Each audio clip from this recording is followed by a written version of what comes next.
Every small town has citizens that are respected and admired. People that have made a lasting impact. You can call them legends, role models, even stars. But what we like to call them are heroes. Hometown heroes. See, their presence has been felt within the community. They've made a positive impact.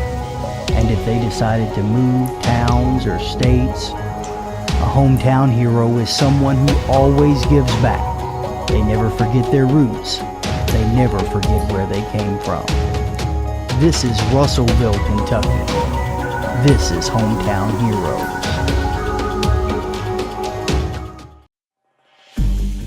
Growing up, like I said, being younger, it wasn't even more so, how like some people talk about getting forced into sports, like it was just natural.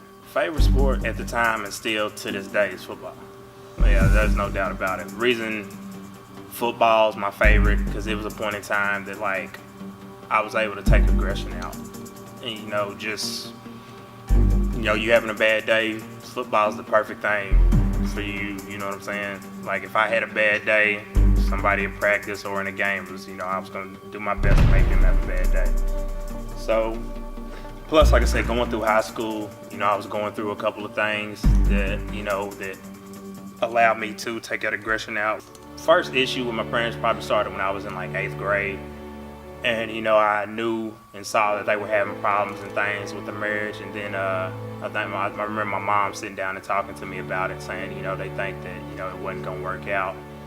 And of course, I broke down, started crying, felt that it was my fault. And, I think that my parents tried to stay together through it, seeing how I took it, for like a year or two more. And divorce is hard on, especially, it's on anybody, but especially when there's children involved. Because, they feel like which they are, caught in the middle, mom or dad, like that. And it's very hard on them, it hurt him because, dad, he wasn't here, he wasn't around, but, like I told him, you are still, our son, you are still Mikie Benton. And going into my sophomore year, that's really when it, they felt that I was old enough, to be able to deal with it, and that's when they split up. And, for me, which of course for any kid, if your parents are getting divorced, whether you're old or young, it's gonna be rough to deal with. And, that right there is kind of when it started my whole, I guess, aggression thing, So aside from getting into drugs, drinking, or, letting grades slip or anything like that, I took my aggression out in sports. Jealousy set in for the fact of me being at games and seeing, kids with their dad, or, even my teammates, with their dads being there. And, it would hurt. And, it was rough. And like I said, once I see it, it'd make me mad. But I wasn't the type of guy who would let my anger, boil over into something that turned out to be negative. I tried to do it in a sense, to where it was cool and okay to be aggressive. Because, playing football, ain't nobody gonna tell you, hey, you hitting too hard, you need to stop. So, it worked out for me. And granted, like I said, my mom was at literally every game that she could be. It didn't matter if it was 3 hours away, it didn't matter if it was pouring down rain, and it didn't matter if it was snowing. She would get there. Especially with her being a nurse, working 12-hour shifts, she would try her best to, trade shifts with somebody, or, if she had to leave early or go in to work on a day off, just to get off of my game, whatever it was she had to do, she did. Senior year, we were like determined, my entire class, that, winning state was what we were gonna do in football. Like we were determined on it, like it was the thing for us, that's what we wanted to do. And my my senior year was when Coach Myers decided for us to move up to 3A instead of playing the Mayfields, the Frankfurts, and everything else in the playoffs. We let me see. First round we had Hart County, we beat them, handled them pretty well. Second round I think it was Edmonson County, handled them well, and then we had to go to Louisville Central.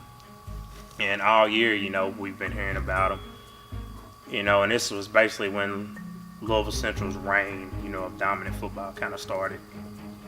But of course, at the time, we're not paying it any attention. Like we're focused, we're determined that, like we've been talking about winning state football ever since we've been little, so we feel like ain't nothing gonna stop us. So we get to the game, we get ball first, we score. Louisville Central gets ball, we stop them, we get the ball back, we score. So we're up 14-0. In our minds, it's over, because if we got up 2 touchdowns on anybody, you wasn't finna come back on us. Did our best impression of the Falcons this year in the Super Bowl, and lo and behold, Louisville Central came back. So, senior year, that hurt. That hit real hard. Honestly, if we would have stayed in Class A, probably definitely would have added another championship to Russellville. Tradition, I guess to say. But, we still feel, honestly, even with us being in 3A, we definitely still should have won. But, of course, things happen. Well, I guess before that game, that's when I started getting, noticed by UK. Coach Myers had called me in the office one day. And, he said, I guess if y'all don't know Coach Myers too well, once he gets excited, it's just, the funniest thing in the world. So, at the time, Coach Myers, I think, Coach Myers principal or assistant principal, either way, he was in the office, and he calls me in there, calls me out of class.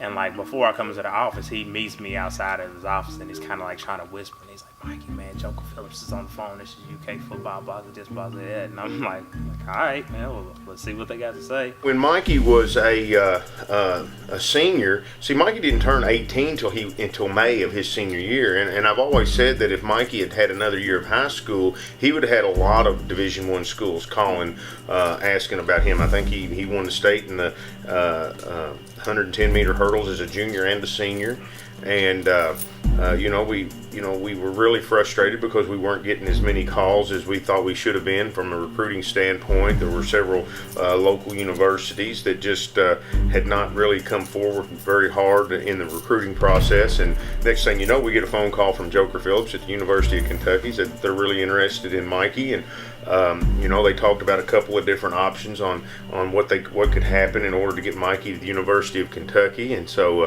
I called Mikey in. I told him I was talking to Joker, and I think Mikey was really excited.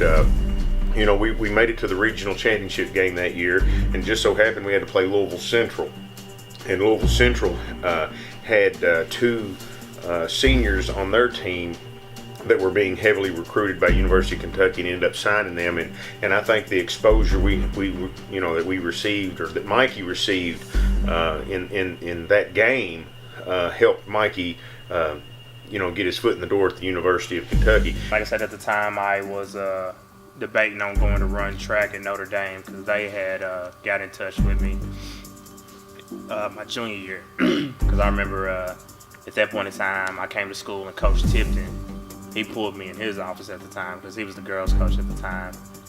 And I'll never forget, he gave me a 15-minute speech before he handed me the paper, saying it was from Notre Dame. And, oh, Benton, you got this and you got that. Just everybody remembers how Coach Tipton talked and everything. And so, after that little lecture and everything, and, us talking about stuff, he hands me the letter. And I remember looking down and it said Notre Dame, and I kind of looked back at him man, is this for real? Kind of crazy. So I open it, I read it, and they talk about, me running hurdles and stuff and winning state, and, talking about possibly, me coming there to be a part of the program and everything like that. So, that whole moment in itself was surreal, and, just Coach Tipton was talking to me the whole time I was reading the letter, but I'll be honest with you, I have no recollection of what he said, because I was so hyped about reading the letter. And then, afterwards, I'm kind of just running out, going to tell everybody about it. So, after that, going about shifting 6 months, ahead to Joker calling, UK was definitely the clear cut. It wasn't close whatsoever with anybody else. Going to UK, so it's August of 2008, stuff's packed up, heading up there. And honestly, not really knowing what to expect. I was basically the only one going, so just typical high school stuff. You leaving from going and knowing everybody to a extremely bigger place, because Lexington is 30 of Russellville, so going up there to a bigger place, not knowing anybody, extremely nervous. But with football going into it, I was excited to play, great chance to get up there, and play. And I wasn't expecting to play at all. I was 160 pounds soaking wet my senior year. I had no business whatsoever trying to play. I would have got broken half out there. So, I knew I was going to redshirt. So, going into it, I'll never forget my first day of practice in pads. we're doing one-on-ones. And so, like all the veteran guys are going, I'm trying to watch and see, get the technique and everything. And so, our coaches are like, hey, don't y'all sit around, y'all get in there. So I hop up there. First person I ever guard being in the UK, I'll never forget, is Dickie Lyons. And so, watching, I've watched Dickie on TV plenty, just scoring touchdowns, running all these crazy routes and everything. So I'm up there and I'm like, all right, man, let's see where I'm at, So I get up there and I'm trying to play it aggressive. It's crazy, trying to impress the coaches and everything. So I get up and I tell myself, I'm going to jump Dickie at the line, try to jam him up real crazy. So I get up there, makes a hard move inside. Of course, I go with it. I go to lunge and miss him and he disappears, like he's gone. He runs a slant. I try to turn around. He makes a hard fake like he's going to dip outside. I go for it. He runs a slant and like literally is wide open, probably by like 10 yards, like it wasn't close. So after that, I was like, okay, this is going to be different. That's when I realized that the speed of the game was going to be completely different. So, I go back sophomore year, we're going through right in the summer, I'm taking summer classes and stuff. And, we always had a list to come out, on who was going to camp, who was rooming with who and everything like that. So with walk-ons, we always had to check, the list, to make sure you got invited to camp. So I go back my sophomore year and I check that list and I'm not on it. But once I saw that my name wasn't on that list to go to camp for my sophomore year, I got upset, I got pissed off, and, I had contemplating on leaving Kentucky at the time, and in my head thinking, maybe I can just transfer to Western, walk onto their team, and, just try my luck there. So, I had called my mom and was talking to her about it, and, brought that up, and she's like, things don't always work out like we want or like we planned, but you are not leaving UK. You are not leaving UK. So he really didn't have a choice because I said you're not leaving, so he wasn't going to leave. My first action as far as on defense came my sophomore year, and we were playing against Auburn, which was Cam Newton's senior year, the year they won the national championship. Of course, Cam's killing stuff all the way up to the point. But I mean, when you actually playing, you don't really. I'm trying to explain it how you watch football as a fan, you don't see football like it when you watching film. You know what I'm saying? So we break it down so much with X and O. I can tell you why this happened and what they should have did instead of certain things like that. Needless to say, at that point in time is when I realized Cam Newton was absolutely ridiculous. I remember one play, he broke through the line of scrimmage. And he's getting held up by one of our linebackers, and I'm playing corner at the time. And I was probably, I had put on a little bit of weight, so I might have been 175, 180. So Cam's getting held up, and I'm running in full speed, thinking, yeah, here we go. Here's my kill shot on him. So Cam sees me coming as I'm running in full speed, literally just drops his shoulder, and it felt like I ran into a tree. He didn't budge and had to wait on somebody else to come. We take him down. Going into camp, I was still second string, so go through all the camp, and the guy who was projected to start, he got hurt the last week of camp. So my junior year, last week of camp, I get bumped up to first string. So come first game, we playing against Western at Titan Stadium. I think it was the first game that we had had in that contract with them as far as playing at Titan Stadium. So they had gave me the word I think 3 days before that I was going to start. And he called and he says, Mom, don't tell anybody. Because I know how you like to tell stuff. Don't tell anybody. But I think I'm going to get the start. I think I am. I said, Mom, no, don't tell it because I don't know for sure. You tell everybody and then I don't, and that makes me look stupid. I said, okay. So then he called that Thursday and did say, okay, Mom, I made the team. Now you can call and tell everybody because I was ringing the phone off. Comes to that Western game, played pretty well, and after the game, coach was telling me good job and stuff. We had 2 other games after that, same thing, I played well. And the guy who was the projected starter came back off injury, and they still decided to keep me in the starting lineup. And I went through the rest of the year starting, and I had a solid year. I know for pro day, my junior year, all scouts come and they'll have all of the the juniors, go through the measurables and stuff, to kind of go ahead and get an eye on guys and everything like that. And I guess like this was kind of like the first time that let me say, my dream job was always the NFL, of course. I mean, I've been playing football, that's what I wanted to do.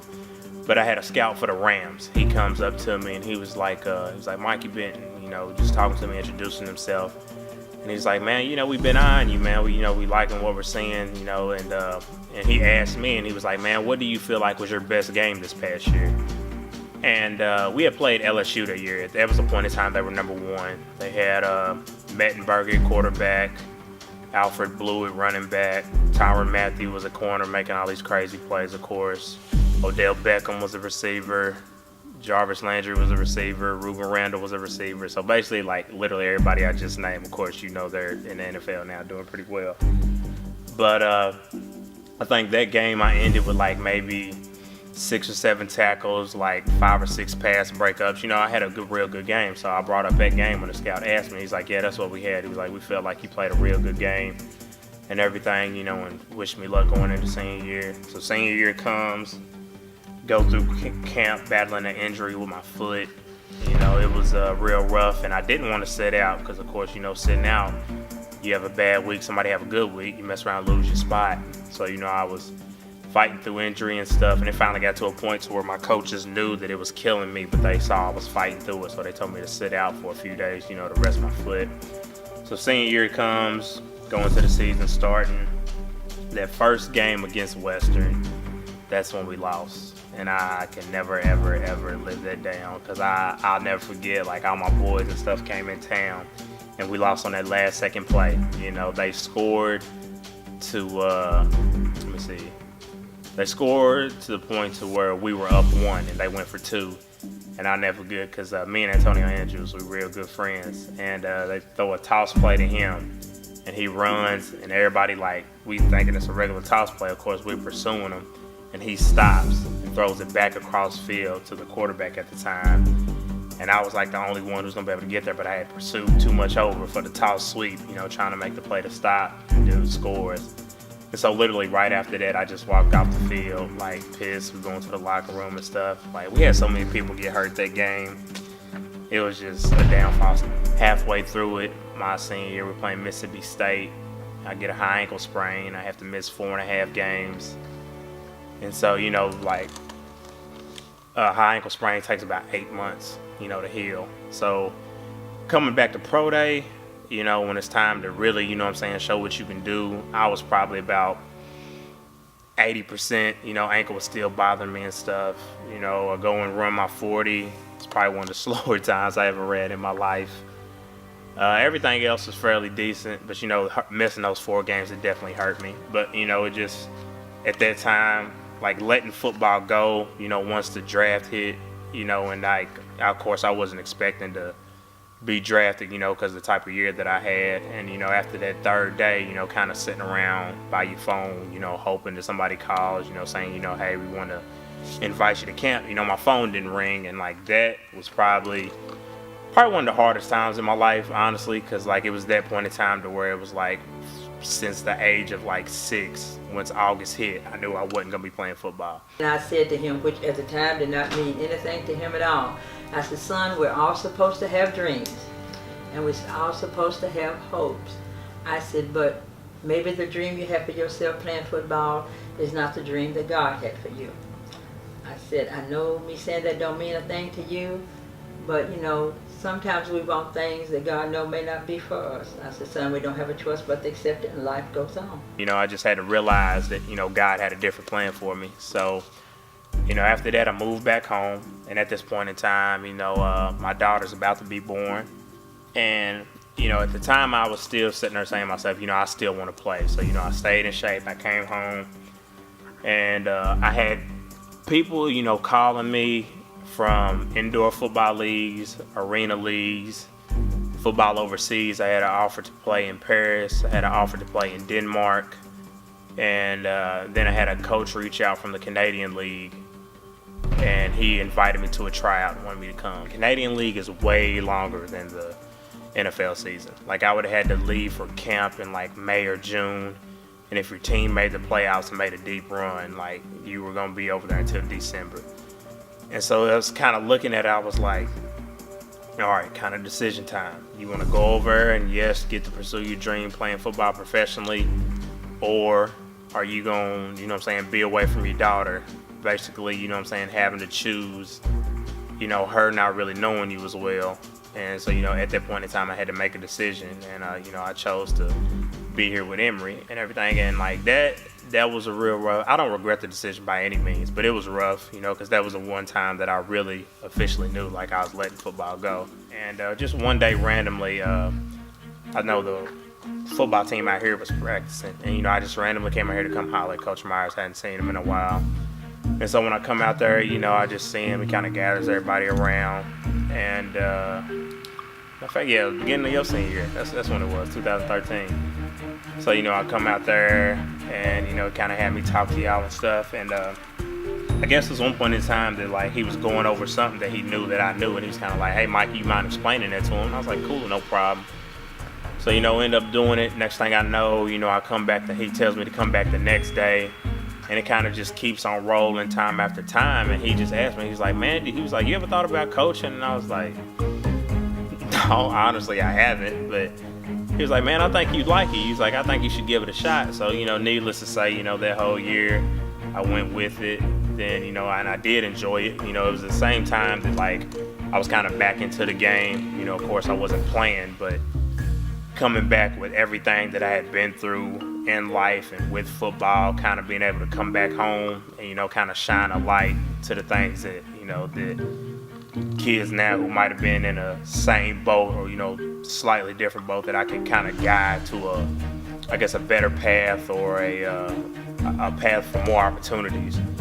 I kind of roll with this. So now going into what would be my 4th year of coaching, it's just my perspective of it all now has like completely changed. Like, I'm, of course, like seeing how kids are now, at 15, 16, and 17, and how they act, and I'm kind of looking like, God, did I act like this, back then? And like, I mean, I get it, because when I was 15 and 16, I wouldn't call myself cocky, but I was very confident. I kind of felt like, what, nobody's going to be able to stop me, do this and that. And they have that same mindset now. So, like, I kind of bring my cleats to practice, and when somebody says, oh, Mikey, you ain't got it anymore, you can't do this, you can't do that, I'm kind of like, all right, well, you talking, so let's see how you back it up. Oh, it's good, because, maybe some of the other kids around here will follow his lead, and seeing that he done it, like maybe, wow, if Mike can do this, maybe I can do it. Like, I hate the whole being put on a pedestal type stuff, because, like, there's no difference in me than anybody else here now, young, growing up. Like, I was in the exact same situation. Like, there's no better opportunity that was given to me more so than the next person. Like, I want everybody to realize, like, if you want something out there, then go get it. Like, simple as that. If something was easy, everybody would do it. Like, if you got a dream, something that's set high, you ought to chase it until a point in time to where, shoot for, like the saying, shoot for the stars, and fall amongst the clouds. You might shoot for something else, and then on your way you find something else that, God wanted you to do. So, I don't know if God's calling for me as coaching, or, me being back here in Russellville and trying to change the mindset, with the kids in high school and middle school or whatever. But, I guess while I'm here, or still here in Russellville, the things that my experiences, my, talent to say, of being around these kids and being able to try to motivate them to do things, I'm going to take full advantage of it. Because, like, now, aside from football, I'm also the girls' head track coach. I was kind of hesitant at first because, like I said, I had never worked with girls hands-on like that, as far as coaching the sport. But once he told me, and he was like, once I mentioned your name, the girls were excited, that you would be there. So I was like, all right, cool, I'm all for it. And like I said, it's huge shoes to fill, because Coach Tipton is bred, I don't know how many state champions, with girls track. Like, everybody knows, like, Russellville's track is probably more famous from female athletes dominating, and under his, you know, coaching and everything. So of course that's some huge shoes to fill. A lot. He helped me with football, becoming a pretty good DB. Not the best, but all right. He taught me all right. And then track, he helped me a lot in the 400, helping me win state. And then come back, giving back to the community is big, great. So I mean, like I said, I don't know if this is God's plan for me, but like I said, while here, I'm gonna take full advantage of it, and as many people I can motivate, I'll do it.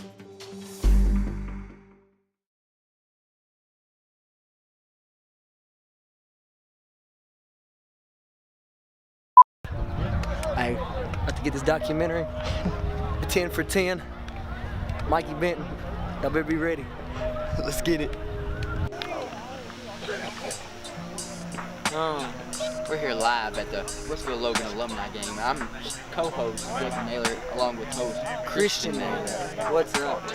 We're super excited to be here just to watch a phenomenal game. Who do you think comes away with the MVP? Russellville. Russellville. With the win. With the MVP and the win. I think MVP is going to be Jason Henley from Logan County. Despite the loss, he's going to still come up with 3 touchdowns, 44 tackles, and 4 interceptions. Wow. This is Mikey's documentary, but this is my Hoop mixtape. Let's go! Most of the time, I get tired and I don't even do nothing. Hey, come here.